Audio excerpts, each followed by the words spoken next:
저는 올해 77세입니다. 서울 변두리에 있는 7억짜리 아파트에서 남편과 함께 40년을 살았어요. 젊은 시절 이 집을 처음 샀을 때가 기억나네요. 남편과 둘이서 악착같이 모은 돈으로 산 집이었습니다. 아이들 둘을 키우면서 이 집에서 얼마나 많은 시간을 보냈는지 몰라요. 그런데 3년 전 평온했던 제 삶이 완전히 무너지기 시작했습니다. 남편이 췌장암 진단을 받았거든요.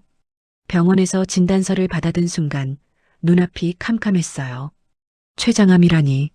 생존율이 가장 낮다는 그 암이었습니다. 의사 선생님은 빨리 수술을 해야 한다고 했죠. 하지만 수술비가 만만치 않았어요. 저희 부부는 평생 모은 적금이 1억 2천만 원 있었습니다. 노후를 위해 아껴둔 돈이었죠. 하지만 남편을 살리는 게 먼저였어요. 주저없이 적금을 모두 해지했습니다. 수술은 성공적이었어요. 의사 선생님은 잘 됐다고 말했죠. 저는 정말 기뻤습니다. 이제 괜찮아질 거라고 생각했거든요. 하지만 그게 끝이 아니었습니다. 항암 치료가 시작됐어요. 한 달에 300만 원씩 나갔죠.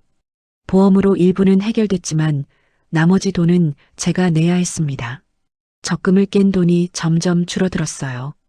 1억 2천만 원이었던 돈이 8천만 원이 되고 5천만 원이 되고 결국 2천만 원까지 줄어들었습니다. 그래도 저는 괜찮다고 생각했어요. 남편만 살 수 있다면 돈이 문제겠어요. 하지만 암은 그렇게 호락호락하지 않았습니다. 항암 치료를 받으면서 남편의 몸은 점점 약해졌어요. 입맛도 없어지고 걷는 것조차 힘들어했죠. 저는 매일 병원에 가서 남편을 간호했습니다. 그러던 중 적금에서 쓰던 돈이 바닥났어요. 생활비로 쓰던 예금 3천만 원을 꺼내 쓰기 시작했죠. 치료비로 2천만 원, 입원비로 500만 원, 약값으로 300만 원. 돈이 물 새듯 나갔습니다. 저는 병원비를 내면서도 불안했어요. 이렇게 계속 쓰다간 정말 아무것도 안 남겠다 싶었죠. 결국 1년 전 남편은 세상을 떠났습니다. 3년간의 투병 생활이 끝난 거예요. 장례식장에서 남편을 보내던 날 저는 멍했어요. 옆에 있던 아들과 딸이 위로해줬지만 아무 말도 들리지 않았습니다.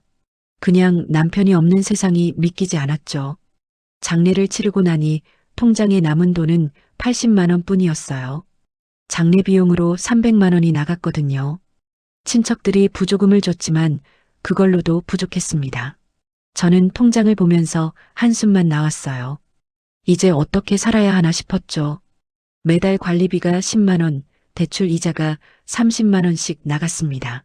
이 집을 살 때 받았던 대출이 아직 5천만 원이나 남아 있었거든요.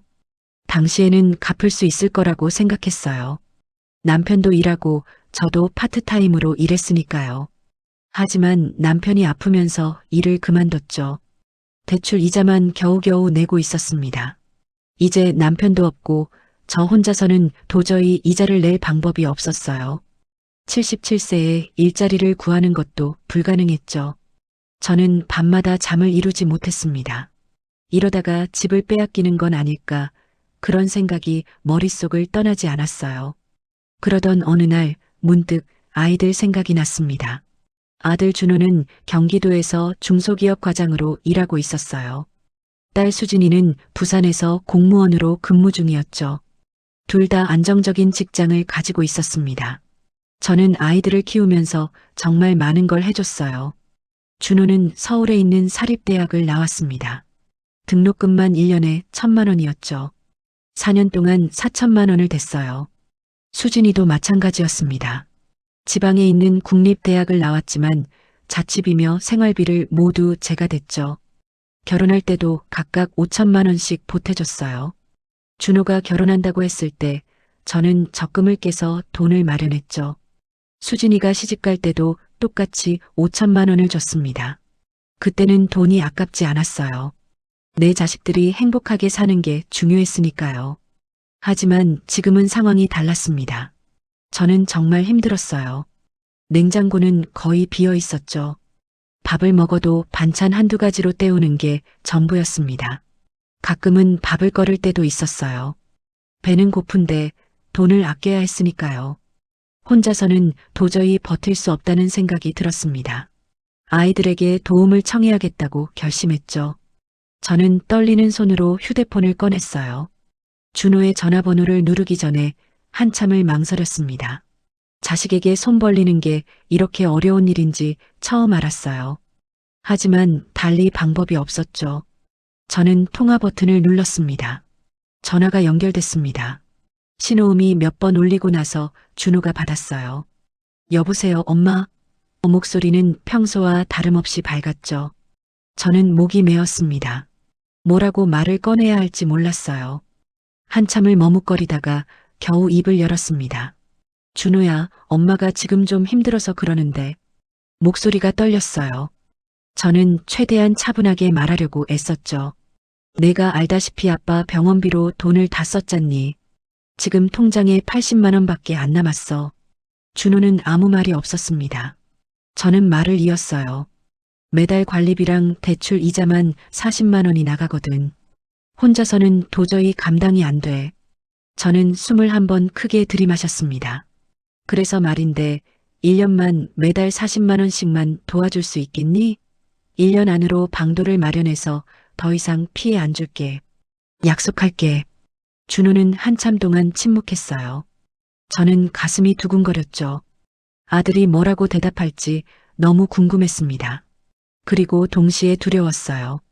거절하면 어떡하나 싶었죠. 드디어 준호가 입을 열었습니다. 엄마, 그게... 준호의 목소리가 난처해 보였어요. 우리도 애들 학원비에 대출 이자에 빠듯해서 준혁이 중학교 올라가면서 학원을 3개나 다니거든. 한 달에 150만 원씩 나가. 저는 가슴이 철렁했습니다. 그리고 아파트 대출 이자도 한 달에 100만 원이야. 엄마, 우리도 정말 여유가 없어. 조금만 기다려봐. 내가 방법을 생각해 볼게. 조금만 기다려보래요. 저는 이미 한 달 넘게 굶다시피 하며 기다려왔는데 말이죠. 하지만 아들한테 그런 말은 할 수 없었습니다. 그래, 알았어. 엄마가 너무 급하게 부탁한 것 같구나. 전화를 끊고 나니 눈물이 났어요. 아들이 거절한 건 아니었지만 도와줄 것 같지도 않았습니다. 이틀 후 저는 딸 수진이한테 전화를 걸었어요. 아들이 안 되면 딸이라도 도와줄 수 있지 않을까 싶었죠.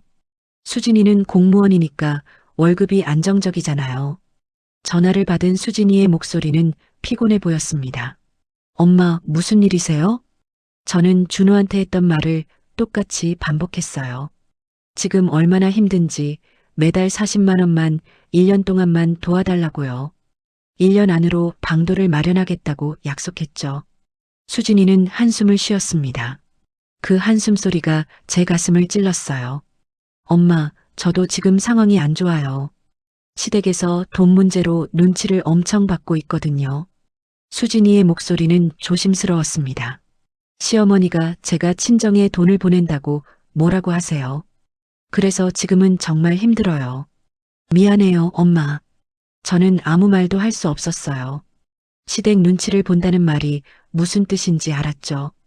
결국 안 도와주겠다는 거였습니다. 그래, 엄마가 괜한 부탁을 했구나. 너도 힘들 텐데. 전화를 끊고 나니 허탈했어요. 두 자녀 모두 명확하게 거절한 건 아니었지만 결과는 똑같았습니다. 일주일이 지났어요. 준호한테서도 수진이한테서도 아무런 연락이 없었죠. 저는 매일 휴대폰을 들여다봤습니다. 혹시 문자라도 왔나 싶어서요. 하지만 아무것도 없었어요. 은행에서 대출 상환 독촉 문자만 계속 왔죠. 관리비 고지서가 우편함에 들어왔습니다. 이번 달 것만 해도 10만 원인데 지난달 것까지 밀려서 20만 원이었어요. 연체료까지 붙으면 더 늘어날 겁니다. 저는 고지서를 보면서 한숨만 나왔어요. 다시 용기를 냈습니다. 준호한테 전화를 걸었죠. 혹시 일주일 동안 생각을 바꿨을 수도 있잖아요. 전화가 연결됐어요. 여보세요? 준호의 목소리가 들렸습니다. 저는 떨리는 목소리로 말했어요. 준호야, 엄마야. 저번에 얘기했던 거. 엄마 미안한데 지금 회의 중이야. 나중에 다시 전화할게. 준호는 급하게 말하고는 전화를 끊어버렸습니다. 저는 멍하니 휴대폰을 바라봤어요. 회의 중이라고요. 정말 회의 중이었을까요? 아니면 제 전화를 받기 싫었던 걸까요? 1시간 후 저는 수진이한테 전화를 걸었습니다. 신호음이 계속 울렸어요. 한 번, 두 번, 세 번. 수진이는 전화를 받지 않았습니다. 다시 걸었죠. 이번에도 받지 않았어요. 저는 손이 떨렸습니다. 왜 전화를 안 받는 걸까요? 문자를 보냈어요. 수진아, 엄마야. 전화 좀 받아줄래? 문자는 읽음 표시가 떴습니다. 하지만 답장은 없었어요. 저는 기다렸죠. 1시간, 2시간. 수진이한테서 아무런 연락이 없었습니다. 그날 밤 저는 잠을 이룰 수 없었어요. 아이들이 왜 이러는 걸까요? 제가 뭘 잘못한 걸까요? 평생 저 아이들을 위해 살아왔는데 말이죠. 대학 등록금도 다 대줬고 결혼 자금도 5천만 원씩이나 줬습니다. 그런데 고작 매달 40만 원도 안 도와주나요? 이틀 후 저는 다시 문자를 보냈습니다. 이번에는 좀 더 절박하게 썼어요. 아빠 수술비로 가진 돈 다 쓴 거 너희도 알잖니? 제발 1년만 도와줘. 1년 안으로 꼭 방법을 찾을게. 준호한테 보낸 문자는 읽음 표시가 떴습니다. 하지만 답장은 없었어요. 수진이한테도 똑같은 내용을 보냈죠. 역시 읽음 표시만 떴습니다. 답장은 오지 않았어요. 저는 휴대폰을 꼭 쥐고 있었습니다. 언제쯤 답장이 올까요? 혹시 오늘은 올까요? 하루가 지나고 이틀이 지나고 사흘이 지났습니다. 아무런 답장이 없었어요. 저는 매일 휴대폰을 수십 번씩 확인했죠. 혹시 놓친 문자는 없나 싶어서요. 하지만 아무것도 없었습니다. 냉장고는 점점 더 비어갔어요. 쌀도 바닥났죠. 저는 동네 마트에 가서 제일 싼 쌀을 샀습니다. 2킬로에 10,000원짜리요. 김치도 직접 담글 돈이 없어서 1,000원짜리 포기김치를 샀어요. 저는 계산대에 서면서 부끄러웠습니다. 예전에는 좋은 쌀을 샀었는데 말이죠. 집에 돌아와서 밥을 지었어요. 김치 몇 조각이랑 밥만 먹었습니다. 배는 고팠지만 더 먹을 수가 없었어요. 돈을 아껴야 했으니까요. 저는 텅 빈 식탁을 보면서 눈물이 났습니다. 며칠이 더 지났어요. 준호한테서도 수진이한테서도 여전히 아무런 연락이 없었죠. 저는 포기해야 하나 싶었습니다. 아이들은 저를 도와줄 생각이 없는 게 분명했어요. 읽음 표시만 떴다는 건 제 메시지를 보고도 무시한다는 뜻이었죠. 가슴이 너무 아팠습니다. 이렇게 무시당할 줄은 꿈에도 몰랐어요. 일주일이 더 지났습니다. 저는 매일 아침 일어나자마자 휴대폰을 확인했어요. 혹시 밤사이에 준호나 수진이한테서 연락이 왔을까 싶어서요. 하지만 매번 실망만 했죠. 아무런 메시지도 부재중 전화도 없었습니다. 더 이상 기다릴 수 없었어요. 저는 다시 준호한테 전화를 걸었습니다. 신호음이 길게 울렸죠. 한 번, 두 번, 세 번. 준호는 전화를 받지 않았어요. 자동 응답기로 넘어갔습니다. 고객님께서 전화를 받지 않습니다. 기계음이 차갑게 들렸어요. 저는 전화를 끊고 수진이한테 걸었습니다. 역시 받지 않았어요. 신호음만 계속 울렸죠. 저는 손이 떨렸습니다. 왜 둘 다 전화를 안 받는 걸까요? 정말 바빠서 그런 걸까요? 아니면 일부러 피하는 걸까요? 이틀 후 저는 또다시 전화를 걸었어요. 준호한테 먼저 걸었죠. 이번에도 받지 않았습니다. 수진이한테도 걸었어요. 역시 안 받았죠. 저는 그날 하루 종일 휴대폰만 들여다봤습니다. 혹시 아이들이 전화를 할까 싶어서요. 하지만 전화는 오지 않았어요. 그 다음 날도 전화를 걸었습니다. 이틀에 한 번씩은 꼭 전화를 했어요. 하지만 준호도 수진이도 단 한 번도 전화를 받지 않았죠. 저는 점점 지쳐갔습니다. 이게 대체 무슨 일인가 싶었어요. 문자도 계속 보냈습니다. 준호야, 엄마야. 전화 좀 받아줘. 수진아, 엄마 목소리 좀 들어줄래? 메시지를 보낼 때마다 읽음 표시는 떴어요. 그런데 답장은 단 한 번도 오지 않았습니다. 읽기만 하고 무시하는 거였죠. 저는 이해할 수 없었어요. 도와줄 수 없다면 그렇게 말이라도 해주면 안 되나요? 왜 연락을 아예 안 받는 걸까요? 답답했습니다. 화도 났어요. 하지만 동시에 서러웠죠. 제가 뭘 잘못했길래 이런 대접을 받아야 하나요? 그러던 어느 날 우편함을 열었습니다. 관리비 연체 고지서가 들어 있었어요. 빨간색 글씨로 크게 쓰여 있었죠. 최종 독촉. 30만 원을 일주일 내로 납부하지 않으면 법적 조치를 취하겠습니다. 저는 종이를 보면서 숨이 막혔습니다. 30만 원이요. 이번 달 관리비 10만 원에 지난달 것 10만 원, 그리고 그 전달 것 10만 원까지 합쳐진 거였어요. 연체료도 붙어 있었죠. 저는 종이를 구겨서 쓰레기통에 던졌습니다. 내고 싶어도 낼 돈이 없는데 어떡하란 말이에요. 은행에서도 독촉이 왔어요. 문자 메시지였습니다. 대출 이자 30만 원이 연체되었습니다. 즉시 납부하시기 바랍니다. 아침에 한 번, 점심에 한 번, 저녁에 또 한 번. 하루에 두세 번씩 문자가 왔어요. 저는 그 문자를 볼 때마다 가슴이 답답했습니다. 냉장고를 열었어요. 거의 텅 비어 있었죠. 김치 조금, 계란 2개, 그리고 상한 두부 한 모. 그게 전부였습니다. 쌀도 바닥났어요. 저는 냉장고 문을 닫았습니다. 오늘은 뭘 먹어야 하나 싶었죠. 계란 하나를 꺼내서 프라이를 했어요. 밥은 어제 남은 걸 데웠습니다. 김치 몇 조각이랑 계란 프라이 하나. 그게 제 점심이었어요. 배는 여전히 고팠지만 더 먹을 수가 없었죠. 저녁까지 버텨야 했으니까요. 그날 저녁은 아예 굶었습니다. 남은 계란 하나는 내일을 위해 아껴뒀어요. 저는 물만 마시고 잠자리에 들었죠. 배에서 꼬르륵 소리가 났습니다. 하지만 어쩔 수 없었어요. 밤에 잠을 이룰 수가 없었습니다. 배가 고파서가 아니었어요. 자꾸 생각이 났죠. 내가 뭘 잘못한 걸까? 아이들을 키우면서 뭔가 잘못했나? 저는 최선을 다했다고 생각했는데 말이에요. 준호가 어렸을 때가 떠올랐습니다. 밤늦게까지 일하고 돌아와서도 준호 숙제를 봐줬었죠. 피곤해도 참았어요. 수진이가 중학생일 때는 매일 도시락을 싸줬습니다. 새벽 5시에 일어나서 반찬을 만들었죠. 대학 등록금도 제때 다 냈어요. 한 번도 밀린 적 없습니다. 아르바이트 하느라 힘들어하는 아이들을 보기 싫었거든요. 그래서 제가 파트타임을 더했죠. 몸이 힘들어도 견뎠습니다. 결혼할 때도 5천만 원씩 줬어요. 당시에 그 돈이 얼마나 큰 돈이었는지 아이들은 모를 겁니다. 저희 부부는 그 돈을 모으느라 몇 년을 허리띠를 졸라맸죠.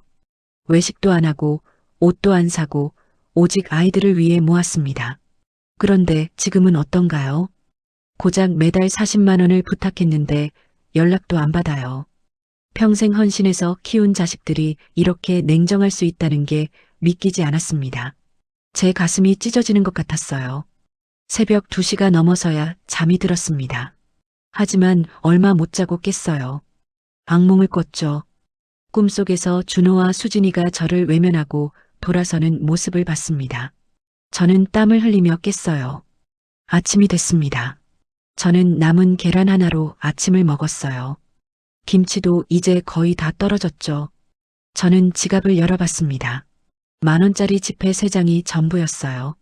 3만 원으로 일주일을 버텨야 했습니다. 마트에 가서 제일 싼 컵라면을 샀어요. 5개에 2,000원짜리요. 그리고 1,000원짜리 김치도 하나 샀죠.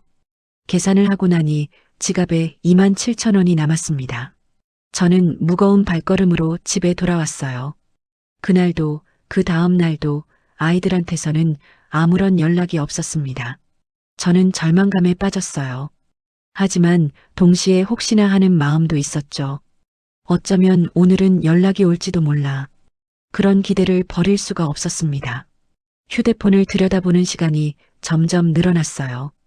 1시간에 한 번씩은 확인했죠. 혹시 놓친 전화는 없나, 새 문자는 없나. 하지만 매번 실망만 했습니다. 아무것도 없었어요. 저는 창밖을 바라봤습니다. 다른 집 불빛이 따뜻해 보였어요. 저 집 사람들은 가족들이랑 함께 저녁을 먹고 있겠죠. 웃으면서 하루 일과를 얘기하고 있을 겁니다.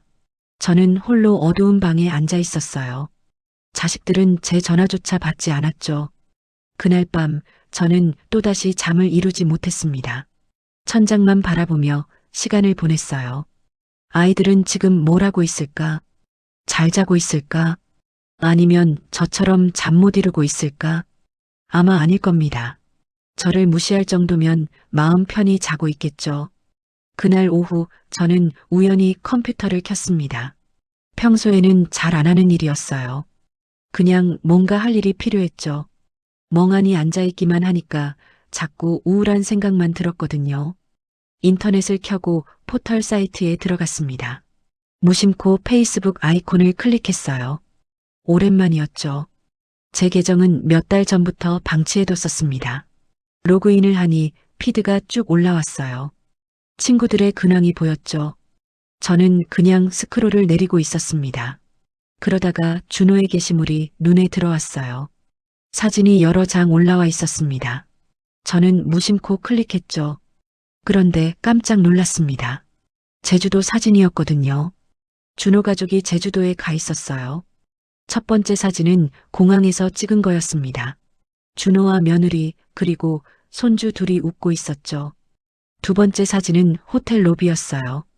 넓고 화려한 로비였습니다.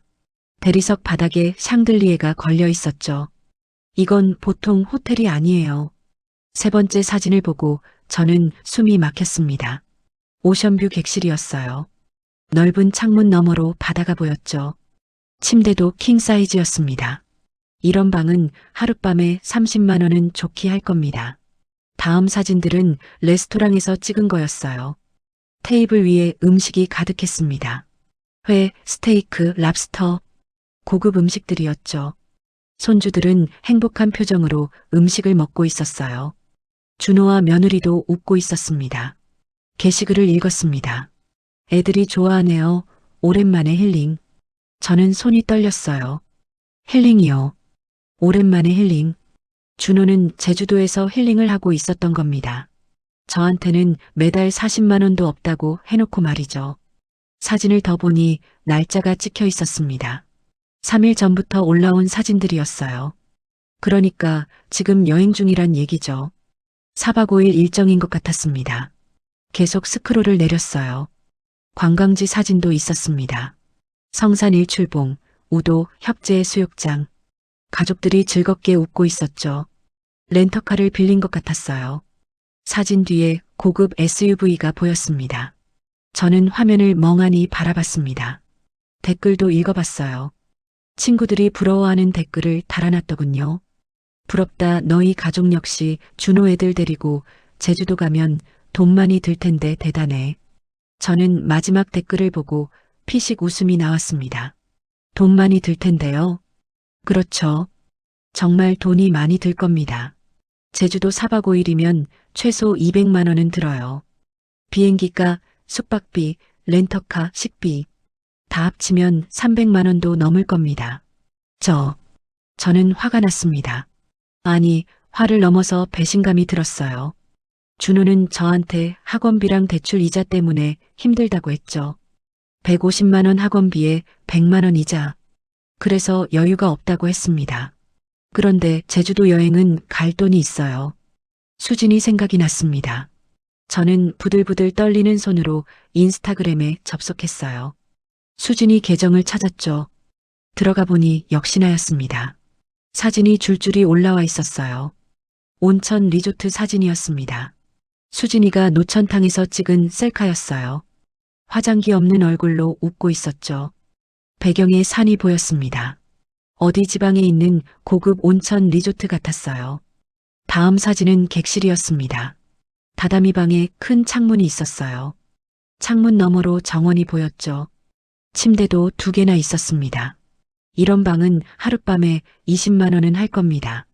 식사 사진도 있었어요. 한정식이었습니다. 작은 접시들에 음식이 가득 담겨 있었죠. 생선회, 전복구이, 한우. 고급 식재료들이었습니다. 이런 한정식은 1인당 10만 원은 넘어요. 수진이의 게시글을 읽었습니다. 나를 위한 힐링타임. 저는 핸드폰을 쥔 손에 힘이 들어갔어요. 나를 위한 힐링타임. 수진이도 저처럼 힐링이 필요했나 봅니다. 시댁 눈치 보느라 힘들었다면서요. 사진을 더 봤습니다. 2박 3일 일정인 것 같았어요. 날짜를 보니 일주일 전에 다녀온 거였습니다. 그러니까 제가 두 번째로 문자 보낼 때쯤이네요. 저는 웃음이 나왔어요. 제가 40만 원을 구걸하고 있을 때 수진이는 온천에서 힐링을 하고 있었던 겁니다. 댓글을 읽어봤어요. 언니 부럽다. 나도 힐링 가고 싶다. 돈 좀 벌어야겠네. 나도. 저는 마지막 댓글을 보고 피가 거꾸로 솟는 것 같았습니다. 돈 좀 벌어야겠대요. 수진이는 돈이 있으니까 온천에 갔겠죠. 저는 컴퓨터 앞에 앉아서 한참을 멍하니 있었습니다. 준호의 사진과 수진이의 사진이 머릿속을 맴돌았어요. 고급 호텔, 비싼 음식, 행복한 표정. 저와는 너무나 다른 세상이었죠. 매달 40만 원도 없다던 아이들이었습니다. 학원비에 대출 이자에 시댁 눈치에 힘들다던 아이들. 그런데 여행은 가더군요. 수백만 원씩 쓰면서 말이에요. 저는 웃음이 나왔습니다. 아, 이게 뭔가 싶었어요. 저는 며칠을 울었습니다. 밥도 제대로 못 먹고 잠도 못 자고 그냥 울기만 했어요. 배신감이 너무 컸거든요. 제가 뭔가요? 저는 이 아이들의 엄마예요. 평생을 아이들을 위해 살았습니다. 그런데 고작 40만 원도 안 주더니 여행은 가고 있었어요. 어느 날 밤 문득 이런 생각이 들었습니다. 내가 왜 이 집을 지키고 있지? 저는 창밖을 바라봤어요. 이 7억짜리 아파트, 40년을 산 집, 추억이 가득한 집이죠. 하지만 동시에 떠올랐습니다. 이 집은 원래 준호와 수진이한테 물려주려고 했던 거예요. 반반씩 나눠주려고 했죠.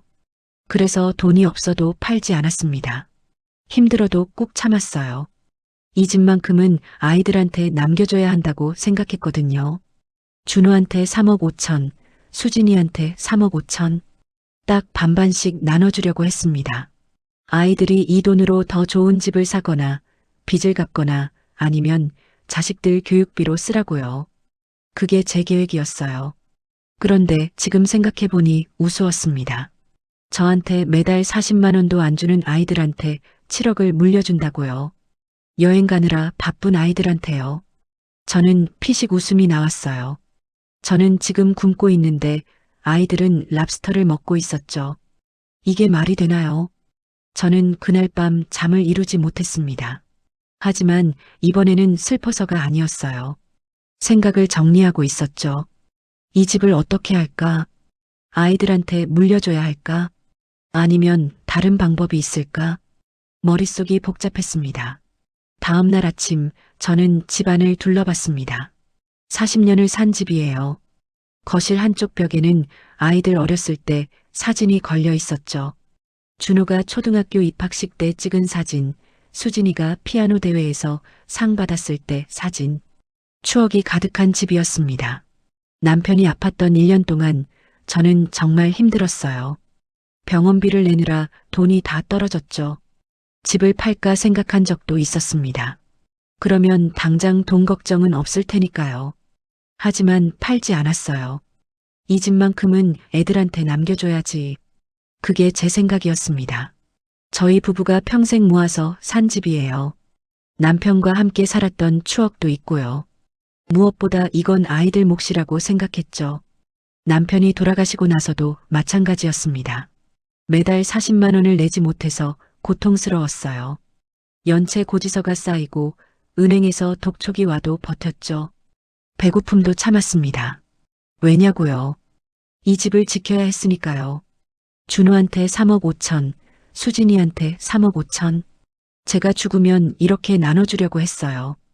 그게 제가 아이들한테 줄 수 있는 마지막 선물이라고 생각했습니다. 그래서 힘들어도 이 집을 팔지 않았던 거예요.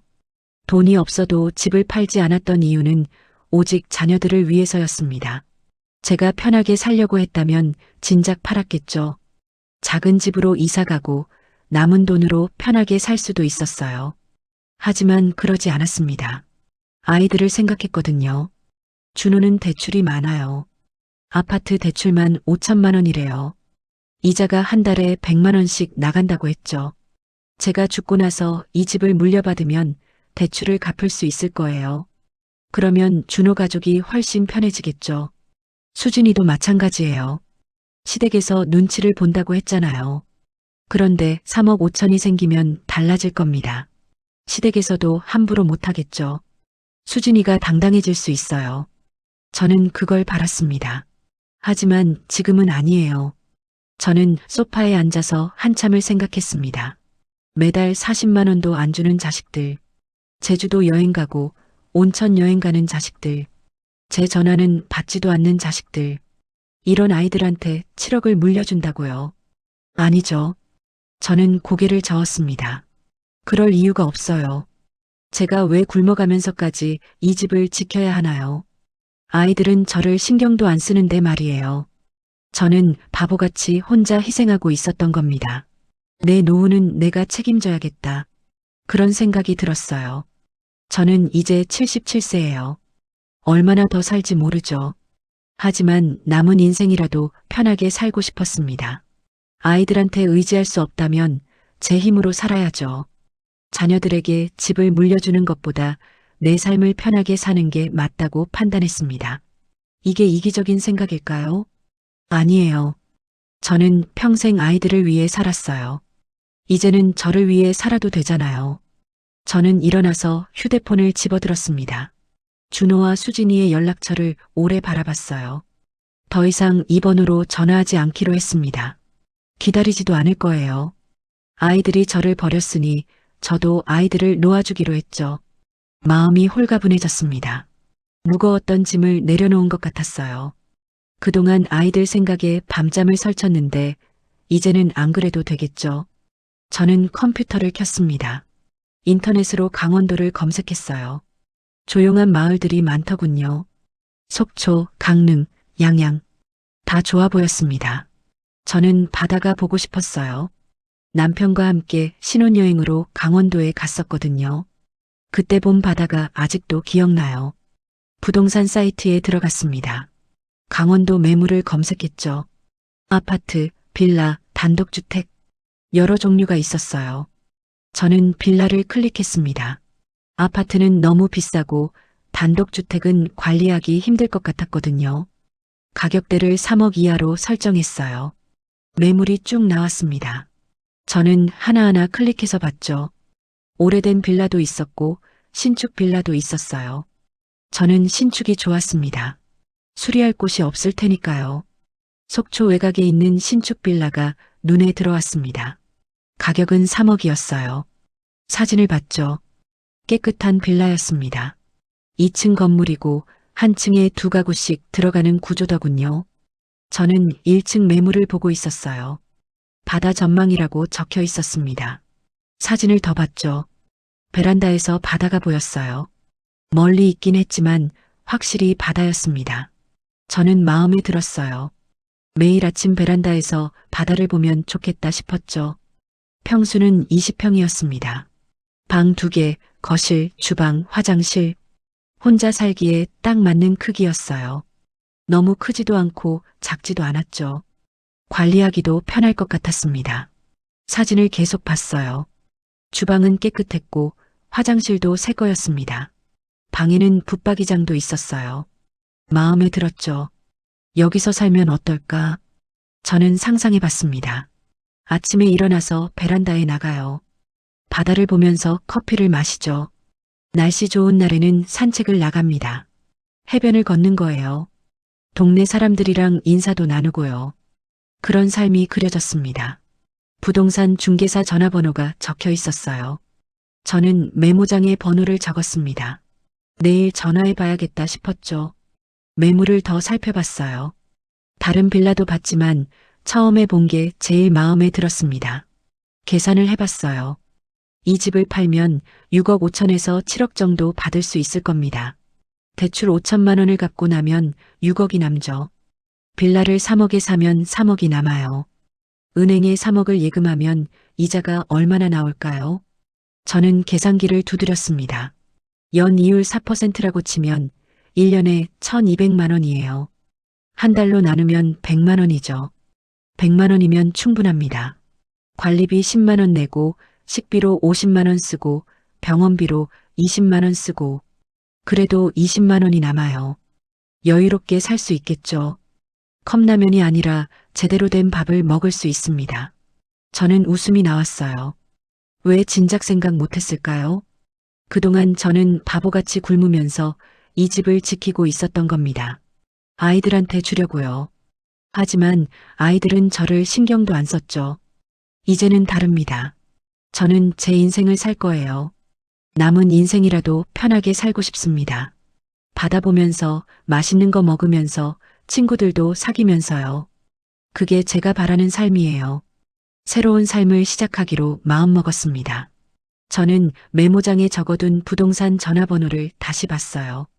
내일 아침 제일 먼저 전화해야겠다고 생각했죠. 그리고 이 집도 내놔야 해요. 빨리 팔아서 강원도로 가고 싶었습니다. 저는 오랜만에 제대로 잠을 잤습니다. 악몽도 꾸지 않았어요. 편안했죠? 아침에 일어나니 기분이 좋았습니다. 오늘부터 제 인생이 바뀔 거예요. 저는 확신했습니다. 아침 9시가 되자마자 전화를 걸었습니다. 부동산 중개사 번호였어요. 신호음이 몇 번 울리더니 남자 목소리가 들렸죠. 네, 행복공인중개사 사무소입니다. 저는 떨리는 목소리로 말했어요. 저기 집을 팔려고 하는데요. 중개사가 친절하게 물었습니다. 어디 사세요? 저는 주소를 말했어요. 서울 변두리 아파트라고요. 중개사는 아는 동네라며 대략적인 시세를 물었죠. 몇 평이세요? 32평이요. 저는 대답했습니다. 중개사가 잠깐 생각하더니 말했어요.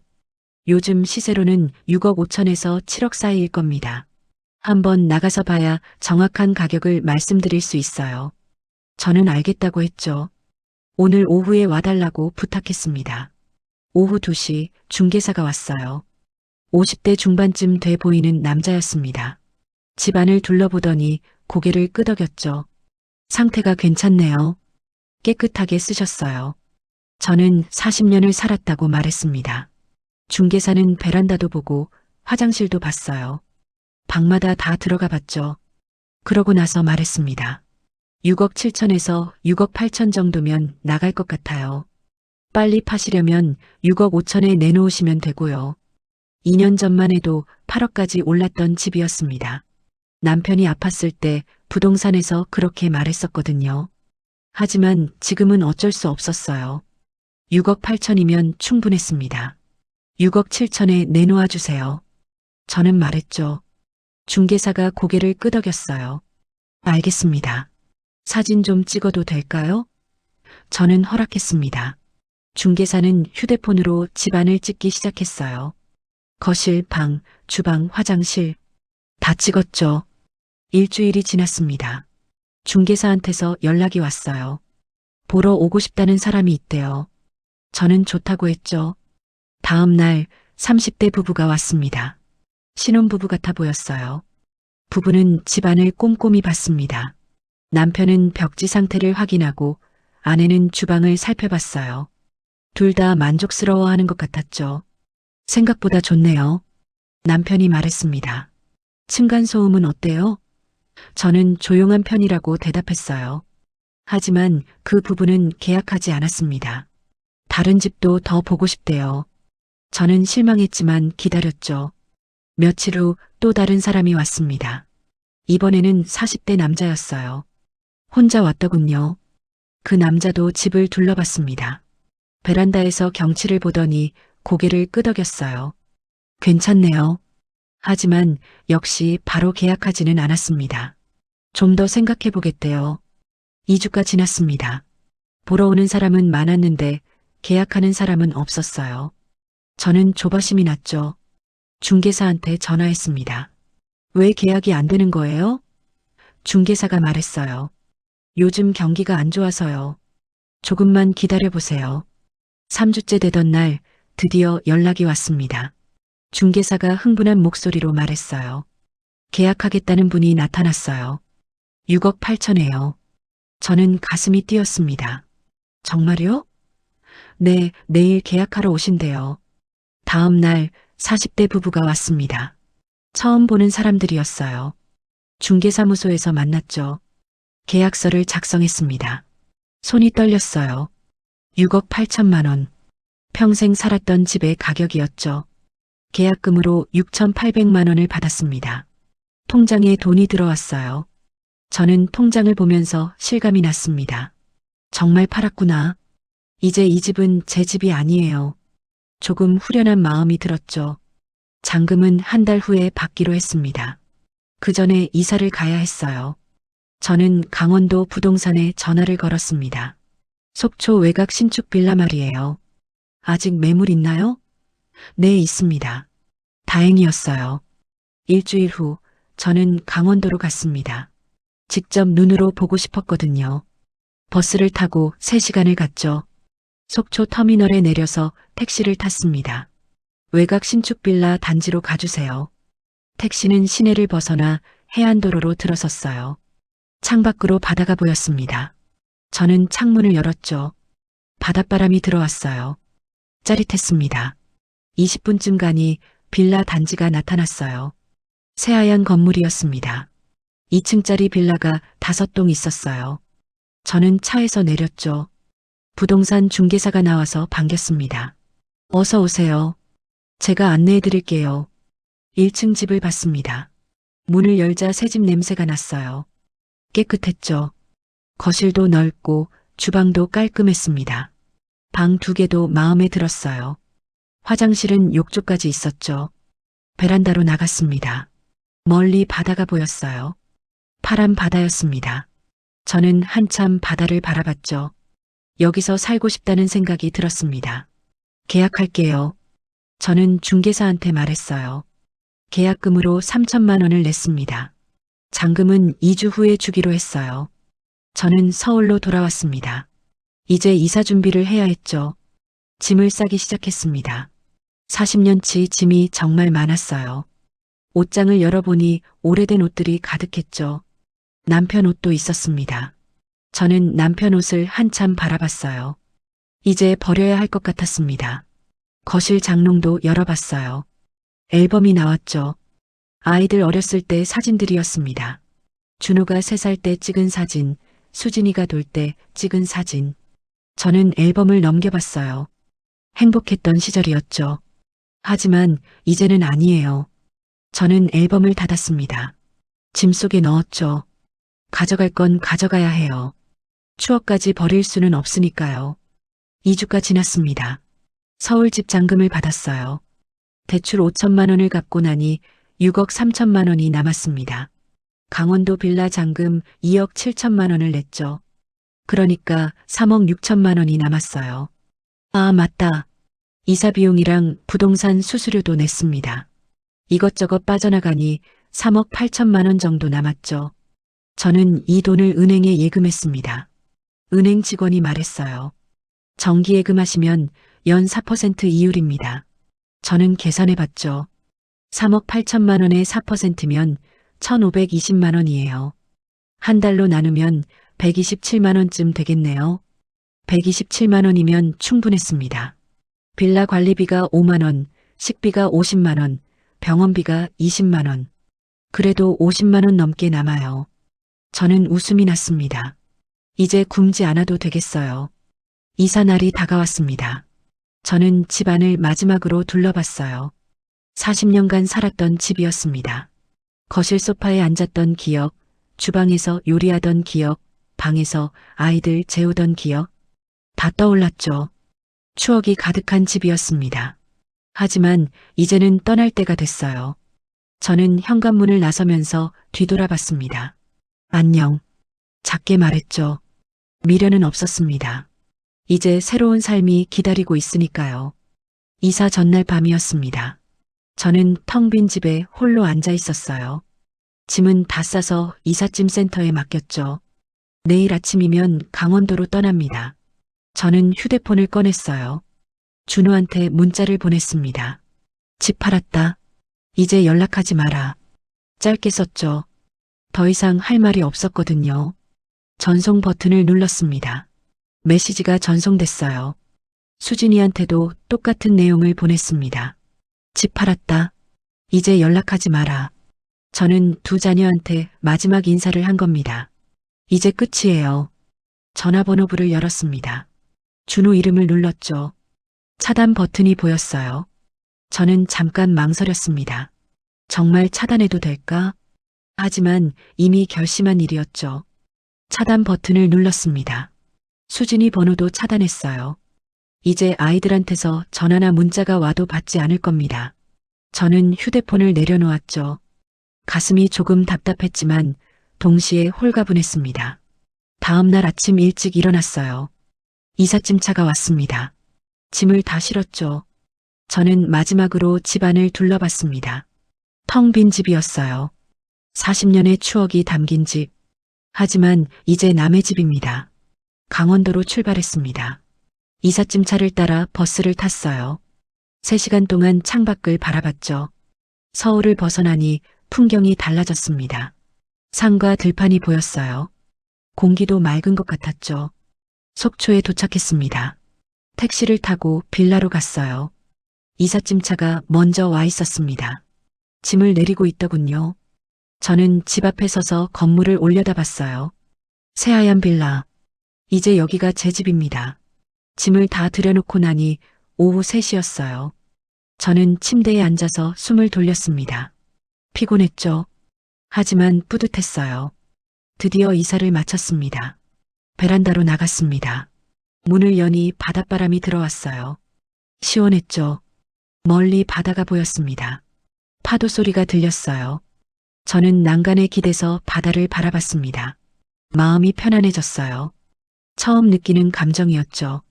지난 1년 동안 저는 늘 불안했습니다. 돈 걱정, 아이들 걱정, 집 걱정, 머릿속이 복잡했어요. 하지만 지금은 아무 걱정이 없었습니다. 더 이상 연체 고지서가 오지 않을 거예요. 관리비 독촉도 없을 겁니다. 은행 문자도 안 올 거죠. 대출을 다 갚았으니까요. 저는 자유로워졌습니다. 저녁을 먹으러 나갔습니다. 동네에 작은 식당이 있었어요. 백반집이었죠. 들어가니 아주머니가 반겼습니다. 어서 오세요. 새로 이사 오셨어요? 제가 새 사람인 걸 어떻게 아셨을까요? 네, 오늘 이사 왔어요. 저는 대답했습니다. 아주머니가 웃으며 말했어요. 잘 오셨어요. 여기 조용하고 좋은 동네예요. 저는 고맙다고 했죠. 된장찌개 백반을 시켰습니다. 음식이 나왔어요. 반찬이 6가지나 됐습니다. 김치, 시금치, 콩나물, 멸치볶음, 계란말이, 김. 오랜만에 제대로 된 밥상이었죠. 저는 천천히 먹었습니다. 맛있었어요. 다음 날 아침 일찍 일어났습니다. 바닷가로 산책을 나갔어요. 집에서 10분쯤 걸었죠. 해변이 나타났습니다. 파도가 밀려왔다 밀려갔다 했어요. 저는 모래사장을 걸었습니다. 바닷바람이 시원했어요. 저는 파도를 바라보며 걸었습니다. 마음이 평화로웠어요. 이런 기분은 정말 오랜만이었습니다. 매일 아침 산책을 나갔습니다. 같은 시간에 같은 길을 걸었죠. 며칠 지나니 익숙한 얼굴들이 보였어요. 저처럼 산책하는 사람들이었습니다. 인사를 나누기 시작했죠. 일주일쯤 지났을 때 한 할머니가 말을 걸었습니다. 새로 오셨죠? 저도 여기 산 지 2년 됐어요. 저는 반가웠어요. 네, 일주일 전에 이사 왔습니다. 할머니는 웃으며 자기소개를 했죠. 동네 경로당 얘기를 해줬습니다. 경로당에 오세요. 사람들이 다 친절해요. 저는 고맙다고 했어요.